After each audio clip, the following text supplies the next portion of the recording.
buenas tardes para todos, compañeros. Vamos a dar inicio a la entrevista que vamos a realizar con la psicóloga en nuestro trabajo colaborativo de intervención en la psicología. Agradecemos su disposición para participar en esta entrevista. El objetivo es conocer su experiencia profesional, reflexionar sobre aspectos éticos del ejercicio de la psicología y profundizar en el enfoque sistémico desde una perspectiva formativa para estudiar de psicología, para estudiantes de psicología. Vamos a dar inicio con las preguntas y le doy la palabra a mi compañero Wilson. Muchas gracias, Liliana, por tu tiempo. Entonces, primera pregunta, ¿cómo tú defines desde la psicología el secreto profesional y por qué crees que es importante? Ok, bueno, pues les repito, les saludo a todos nuevamente, gracias por la oportunidad también de hacerme partícipe de este espacio y poder también dar a conocer el maravilloso mundo de ser psicólogos y poder también pues desempeñarnos como tal en ese ejercicio que es extraordinario. Frente a la pregunta que estás planteando, digamos que hablar del secreto profesional no es como si tuviéramos una fórmula, ¿sí? Realmente radica en el principio de la ética, ¿sí? Que es fundamental en nuestro ejercicio y que va mucho más allá de la confidencialidad, va mucho más allá de un registro responsable de los procesos o el proceso que se va adelantando. Si tenemos que llegar a definirlo como un secreto profesional, es que realmente nosotros proyectemos la veracidad de lo que para lo que nosotros nos hemos preparado como profesional. La proyección de que mi conocimiento realmente le doy el valor, realmente hago uso de ese conocimiento y también que estoy presto a seguir actualizando. Nosotros no podemos decir que ya terminamos nuestra carrera profesional y aún podemos especializarnos en alguna línea, ¿no? Pero no, con todo y eso, ahí no acaba. Nuestra carrera necesita de que estemos constantemente en esa búsqueda de estar actualizados y de tener información de primera mano responsable, porque es lo que vamos a reflejar en nuestro ejercicio ético de la profesión. Muchas gracias. Muchas gracias. Buenas tardes. ¿Cómo estás? Mi pregunta es: ¿cómo se maneja la confidencialidad individual frente a la confidencialidad familiar o grupal, especialmente en el trabajo desde el enfoque sistémico?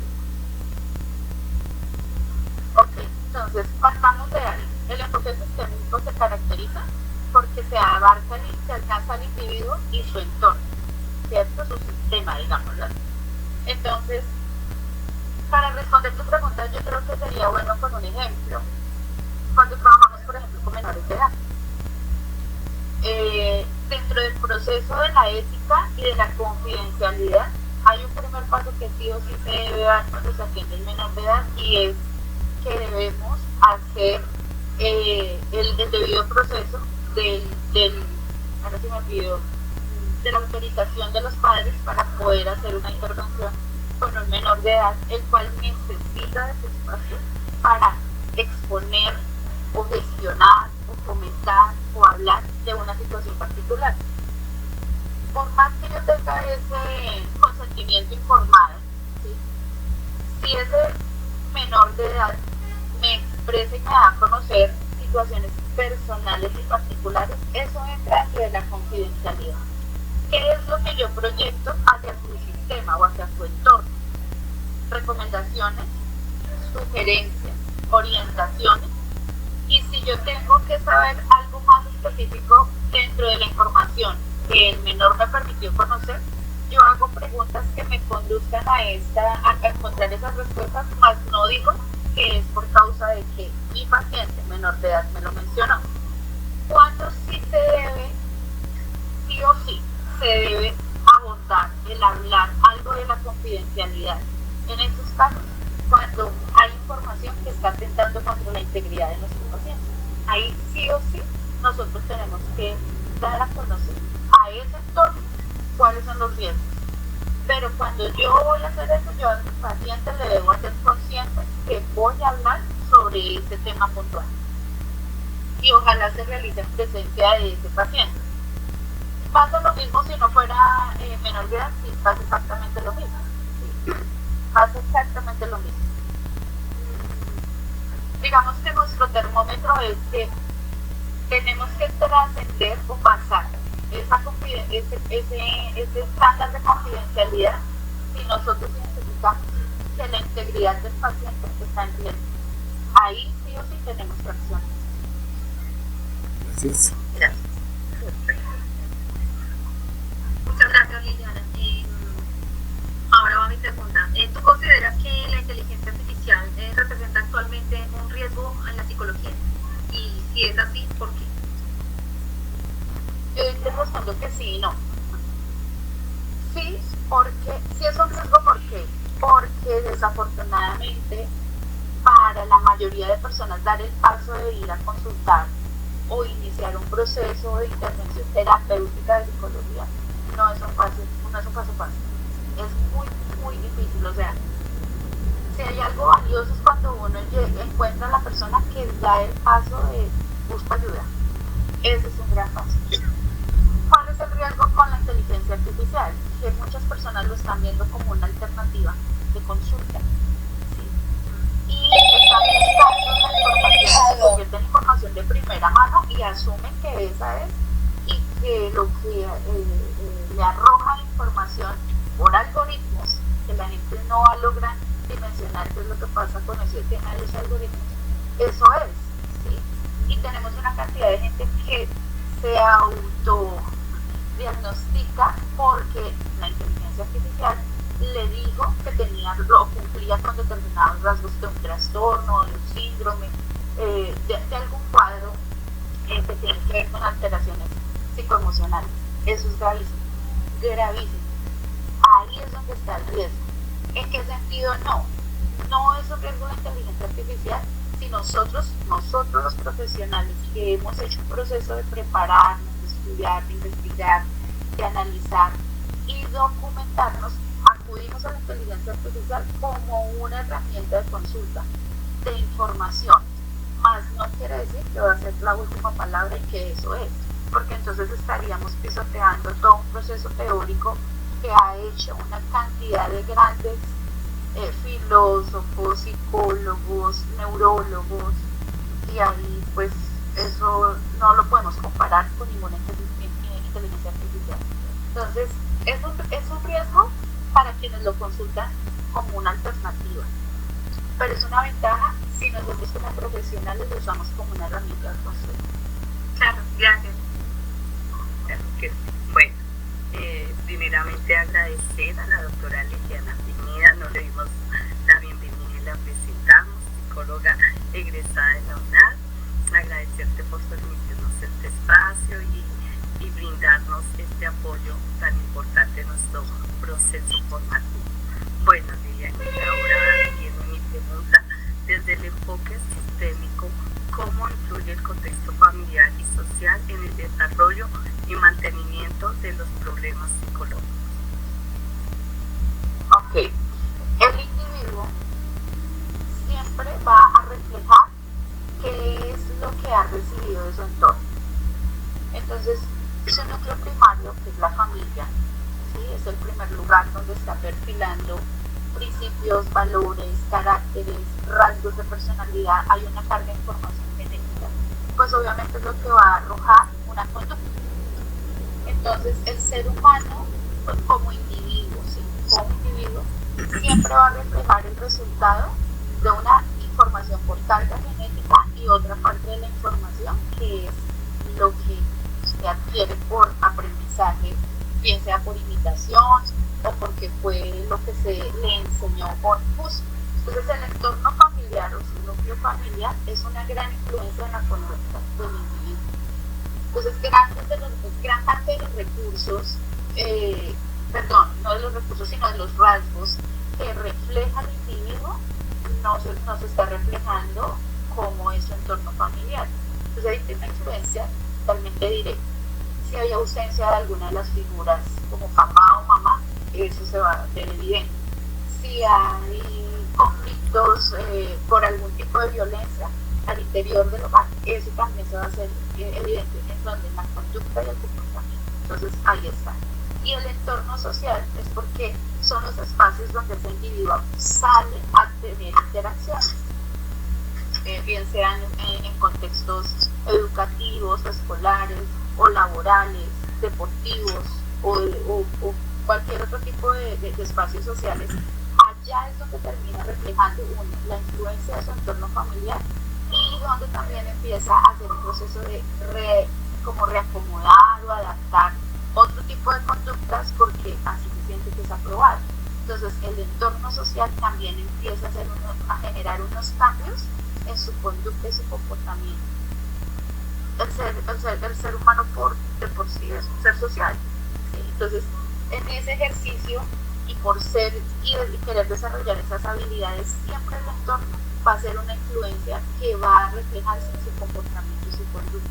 Entonces, desde el enfoque sistémico, ahí eso es lo maravilloso de ese enfoque, ¿sí? Que nos permite tener un contexto de dónde se desenvuelve, en qué entorno se desenvuelve ese individuo y ahí ir determinando si esos entornos son nocivos o no, o qué se debe replantear, ¿sí? Como orientación. ¿Sí? Todo es un proceso diferente y orientativo. Okay. Gracias, Liliana. Bueno, mi pregunta ahora. ¿Has tenido alguna vez una experiencia dentro de tu rol que sientes que te ha superado profesionalmente? ¿Cómo uno debe manejar eso? Sí, y yo creo que uno se encuentra con varios. Sí. La universidad te brinda mucha información, el proceso formativo de teoría, de contenido muy rico en información teórica muy valiosa, pero tu ejercicio práctico ya en tu ejercer, y tú te encuentras con unas situaciones, escenarios que a ti te parece que eso, por un lado, ¿crees que eso nunca te va a tocar a ti? Puede ser. O lo segundo que sucede es que uno se imagina que eso sucede en escenarios muy lejanos. Les menciono uno en particular que me marcó mucho en mi ejercicio profesional, haber tenido que realizar todo un proceso de activar rutas donde tuvieran que intervenir entidades gubernamentales como el IPBF con un menor de edad, de tener que ser retirado de su entorno familiar, de que ese menor hubiera tenido que ir a un hogar de paso, de verlo aislado de lo que se supone que era su lugar seguro, pero no lo era. Eso es muy confrontativo, ¿sí? Por mencionar uno. Pero de ahí en adelante hay muchísimos, ¿sí? Muchísimos más.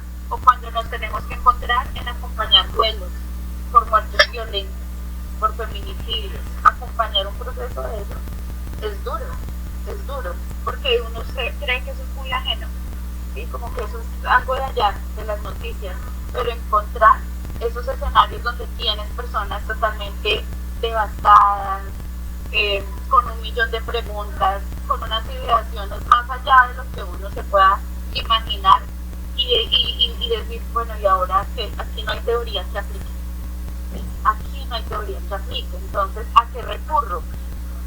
A mi empatía, sin llegar a involucrarme más allá y mantener un sesgo donde no me puedo apropiar de una situación que no es mía, pero tampoco voy a ser indiferente. Entonces es un reto gigante, ¿sí? Y también depende mucho de las cosas que nos pueden, a mí me puede parecer durísimo eso, para otro profesional pueda que no y le parezca que otras situaciones son las más duras, ¿sí? Pero si uno se encuentra en este ejercicio de escenarios realmente devastadores y donde uno tiene que acudir a mirar de dónde, porque no hay teoría, los aseguro, no hay teoría que valga para ir a aplicar en el momento de ir a intervenir, pero se puede, y ahí es donde uno descubre la riqueza de la vocación que se tiene también en ese ejercicio. Es más por vocación. ¿Qué riesgos éticos pueden surgir al formar lazos o alianzas terapéuticas con uno o varios miembros de un sistema familiar? Se corren muchos riesgos. ¿Por qué? Y en primera instancia, que pues obviamente se pierde la objetividad. ¿Sí? ¿Por qué se pierde la objetividad? Porque ya nos estamos involucrando. Al involucrarnos, quiere decir que nosotros también empezamos a trazar unos sesgos ya de opiniones que no son profesionales, sino que tienen un tinte mucho más personal. ¿Sí? Ya, uno de los grandes riesgos es cuando aflora mucho por encima de nuestro concepto profesional, empezamos a involucrar mucho en nuestro concepto personal. Entonces, desde mi punto de vista, expresiones como desde mi punto de vista personal, no debería, sí se debería, es que no están entendiendo porque deberían haber hecho, porque no deberían haber mencionado. Entonces, ese involucrarnos hace que como que tomemos como parte de, como si nos hiciéramos de parte de algo, muy seguramente va a ser dependiente. ¿Sí? Entonces, perdemos la objetividad y la falta de la objetividad nos va a llevar a que no podamos precisar una exactitud qué es lo que se quiere alcanzar a tratar en un proceso terapéutico, desde estar arrojando orientaciones precisas con fundamentos teóricos sin manejar nosotros una terminología que el paciente no entienda o su entorno, ¿sí? Familiar. Ese sesgo, o sea, sí debemos ser empáticos y sí se debe generar el vínculo de confianza, ¿sí? Pero no de familiarismo. ¿Sí? Una cosa es la confianza que yo pueda transmitirle a mi paciente y su entorno para su proceso, pero yo no puedo proyectar que somos tan familiares que se desvirtúa totalmente el proceso y se pierde. ¿Sí? Por eso muchas veces se abandonan los procesos, porque ya se siente demasiado familiar y no profesional. Entonces, la objetividad es el principal factor que se pone ahí en riesgo. Vale. Bueno, Carol, creo que no. Dale, Cira. Sí. Sigo yo con la pregunta. ¿Qué papel cumple la comunicación dentro del sistema familiar en los procesos de cambios terapéuticos? Todo el papel.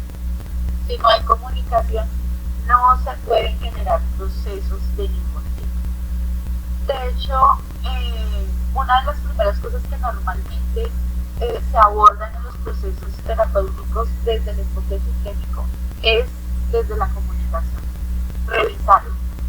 ¿Por qué? Porque es mirar qué está pasando con un miembro de una familia, de un entorno, y qué es lo que está fallando en ese proceso del individuo con el entorno.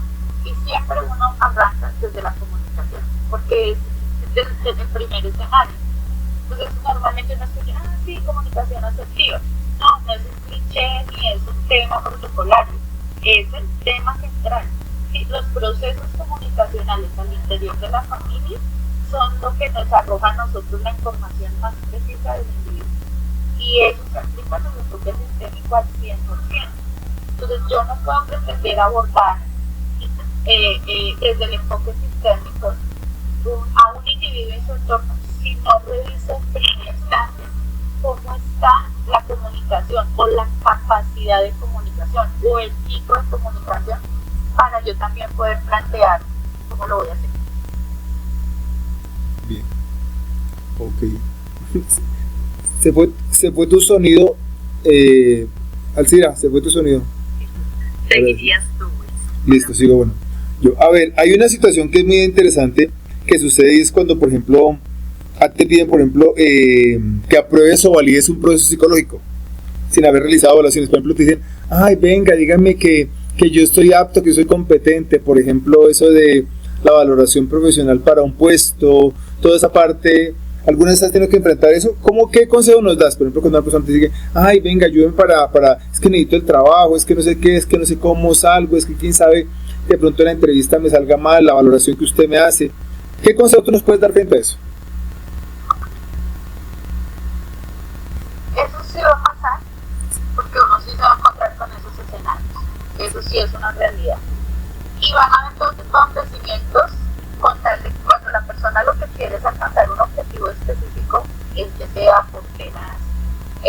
laborales. Eso es muy común, ¿saben cuándo? En los procesos donde hay que llevar certificaciones, en procesos donde están involucradas la fiscalía, las comisarías de familia. La gente es muy ligera con ese tipo de procesos. ¿Sí? Y buscan profesionales que les entreguen una constancia de que hicieron lo que les solicitaron. ¿Sí? Eso llega en cantidad. Sí. Si nosotros vamos al principio ético, profesional, no se hace. ¿Y qué consejo les puedo decir a ustedes? Que como ya colegas, no lo hagan. ¿Sí? Porque estamos colocando en riesgo no solamente nuestro criterio y nuestra validez profesional, sino estamos colocando en riesgo la integridad de otras personas. ¿Sí? Y mi acto de ir a certificar a alguien de un proceso que yo no he realizado y que desconozco puede terminar en escenarios de lo más graves e irreparables que no se pueden llegar a imaginar. Hay una figura que me gustaría compartir, y es que a veces hay, por ejemplo, hay personas que están en su ejercicio de la práctica profesional, que se han graduado, y que pueden hacer ese tipo de acompañamientos, pero no pueden generar la certificación. Entonces, ¿qué es lo que hacen? Esa persona puede hacerlo siempre y cuando esté llevando un acompañamiento de la supervisión de un psicólogo profesional, o sea, ya graduado con su tarjeta profesional. Entonces, es muy diferente cuando vienen este tipo de situaciones, ¿sí? Porque ese profesional, aún no graduado, ha hecho un proceso desde su formación y conocimiento que necesita ser supervisado y revisado por un profesional aún así graduado y con tarjeta profesional, ¿sí? Y ahora que hoy en día nosotros nos piden estar inscritos en REC, ¿sí? La plataforma donde están todos los profesionales, estamos todos los profesionales de la salud a nivel de todo el territorio nacional, ¿cierto? Y esa es nuestra garantía, o sea, no juguemos con eso, ese es el trabajo del resto de nuestra vida.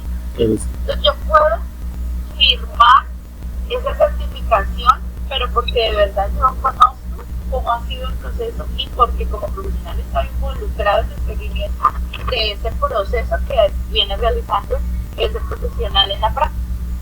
Eso es diferente. Pero ya como profesionales, no, o sea, estamos jugando con todo lo que nos representa como profesionales de la salud y de la salud mental, ¿sí? Que no es cualquier cosa. Entonces, mi recomendación es jamás lo hagan. Y van a llegar mil propuestas, porque la gente viene y lo hace de la forma más deliberada y lo más cierto es que, como en todo gremio, vamos a encontrar que sí, desafortunadamente hay personas que lo hacen. Esas personas yo no les llamo profesionales, que no lo son. Muchas gracias. Caro, tu pregunta. Gracias, Liliana. Bueno, ¿de qué manera la psicología desde el enfoque sistémico puede contribuir a la atención de jóvenes y adolescentes que presentan ansiedad y depresión, algo tan actual, tan constante? Uno de los factores o los motivos de mayor consulta hoy en día de niños, jóvenes y adolescentes es los trastornos de ansiedad y depresión. Y la mayoría de ellos es porque su entorno familiar, o sea, su sistema familiar, es disfuncional o puede ser funcional pero no presente. O sea, existe papá, mamá, pero nunca está. ¿Sí? Y que todo se suple a través de otro tipo de cosas, no únicamente cosas materiales, hay muchas otras maneras que se están sustituyendo la presencia de su entorno. Entonces, cuando encontramos niños, jóvenes y adolescentes con trastornos de depresión y ansiedad, sí hay una alteración en su entorno familiar, definitivamente. ¿Sí? Si yo quiero ayudar a ese niño, a ese joven adolescente, a encontrar una ruta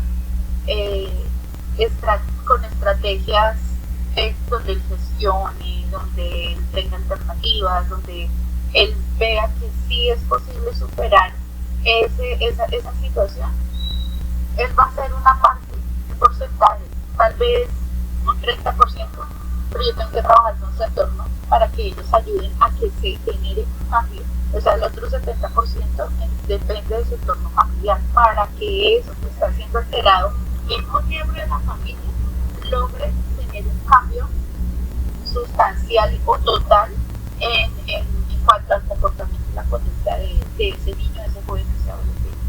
Entonces, como les mencionaba hace un rato, es imposible trabajar con un menor de edad, ¿sí? Un niño, un joven o un adolescente, por ejemplo, este tipo de diagnósticos sin apoyarnos con el entorno familiar. Es imposible, o sea, es generarle mayor carga a ese menor. Y no es la idea, y no puede ser así, por eso hay que generar tanta conciencia, es en su entorno. Gracias. Vanessa. ¿Cómo debe actuar éticamente el psicólogo sistémico frente a diferencias de género, generación o jerarquía dentro de un sistema familiar o social? Bueno, nosotros somos una sociedad que sí o sí, por todo está planteado por jerarquía. Esa es la realidad. Entonces, ¿cuál es nuestra acción ética al respecto? Que nosotros sí podemos proyectar en los procesos de atención sistémica o desde este enfoque, es que nosotros proyectamos la atención de manera lineal o igualitaria, ¿sí? Entendiendo y proyectando que todo proceso, cualquiera que sea, o en el área que sea, donde se esté trabajando, el enfoque sistémico maneja mucho la terapia de grupo, ¿no? Lo plantea demasiado. Entonces, si yo me dirijo al grupo, me dirijo como iguales, ¿sí? Frente a los temas de género y toda esta otra cantidad de temas que están ahí de por medio, mi postura profesional siempre debe mantenerse desde la neutralidad. Yo no estoy a favor ni en contra de absolutamente nadie ni de nada. No pueden buscar en mí, si buscan el proceso de intervención para aprobar, no, el proceso de intervención no es para aprobación, ni tampoco es para desaprobar. Es que díganle, háganle entender, es que ellos no, es que sí, es que yo. Ellos pueden expresarlo, pero nuestra postura profesional y ética frente a eso es neutral, orientativa. Cuando es neutral, nosotros brindamos sugerencias que orienten a mejorar en cosas específicas, pero ya en cuanto a tomar una postura o un sesgo, es que ahí la palabra son sesgos, ¿no? Si nos vamos para algún sesgo, un sesgo cognitivo o de distorsión cognitiva, eso ya es otro rollo, ¿sí? Y es de lo que nosotros nos debemos mantener neutros, ¿sí? Esa es nuestra postura como profesionales. No somos de ningún bando, no tomamos partido, mejor dicho. Ya. Muchas gracias, Liliana. Mi última pregunta sería, ¿qué herramientas o estrategias puede aportar el enfoque sistémico a los cuidadores de adultos mayores que padecen de enfermedades neurodegenerativas?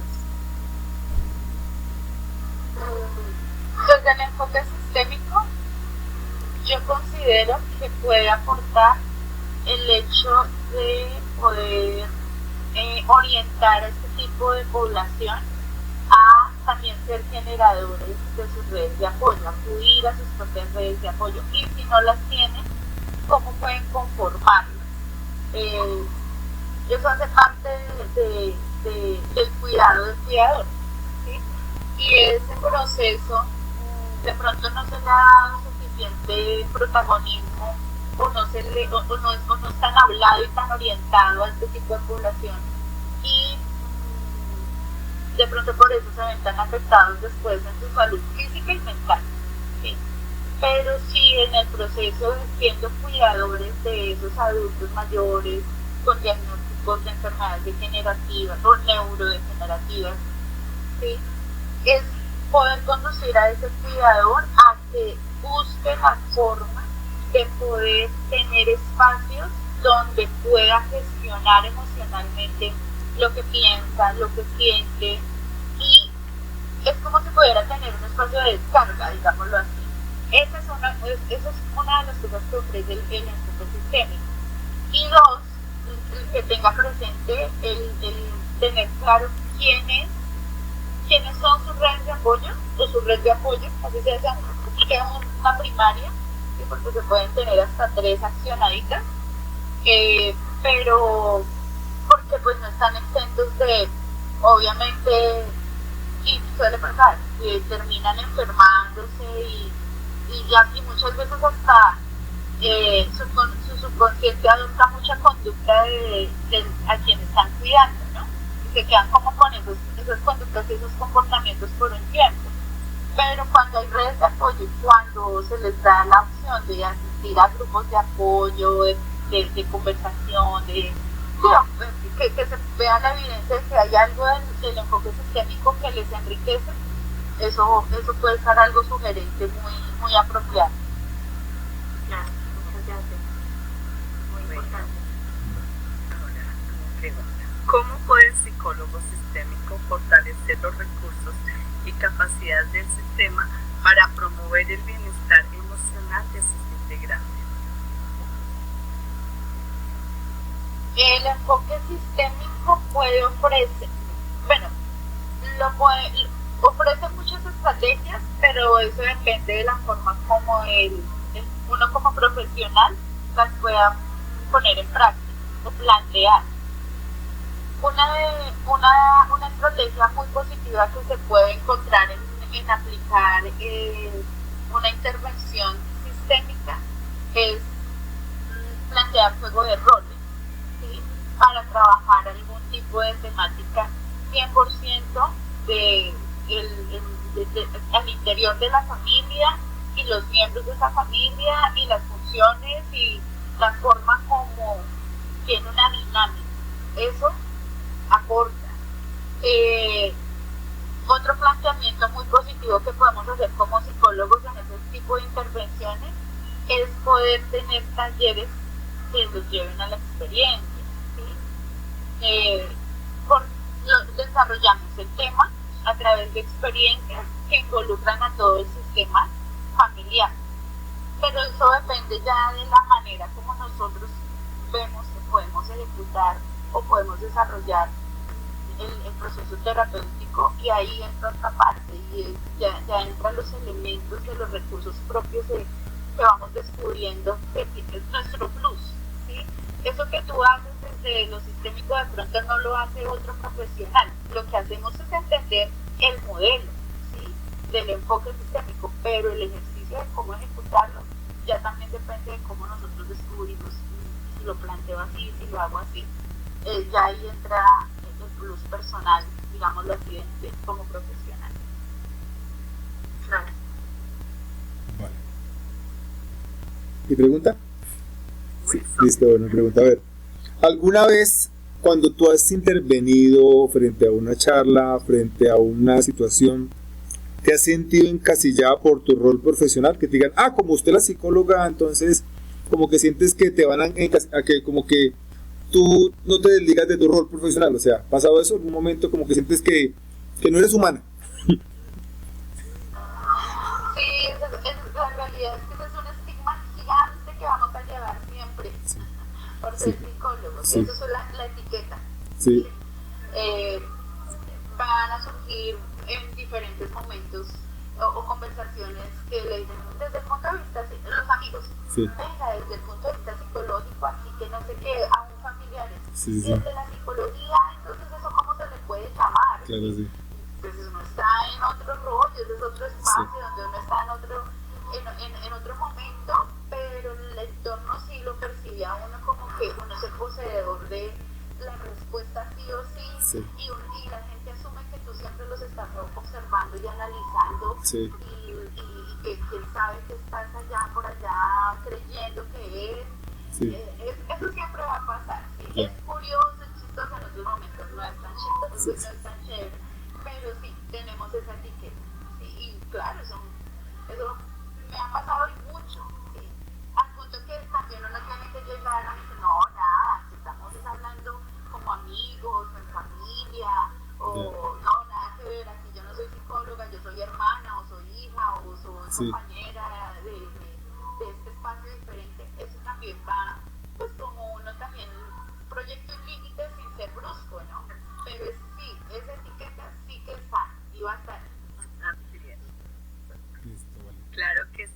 Bueno, primeramente queremos agradecer a la doctora Liliana por este tiempo, por este espacio que nos brindó con todos sus conocimientos.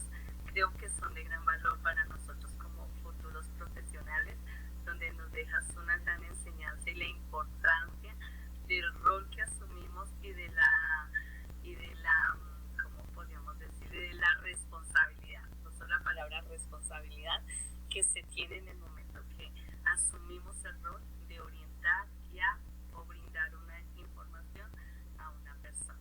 Primeramente quiero agradecer a la doctora Liliana Pineda por este espacio tan bonito que nos dio y toda esta información.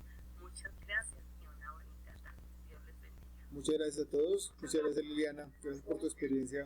Muchas gracias por la oportunidad. Es chévere conocer más colegas. Vale, gracias. Listo. Hasta que sí. Listo.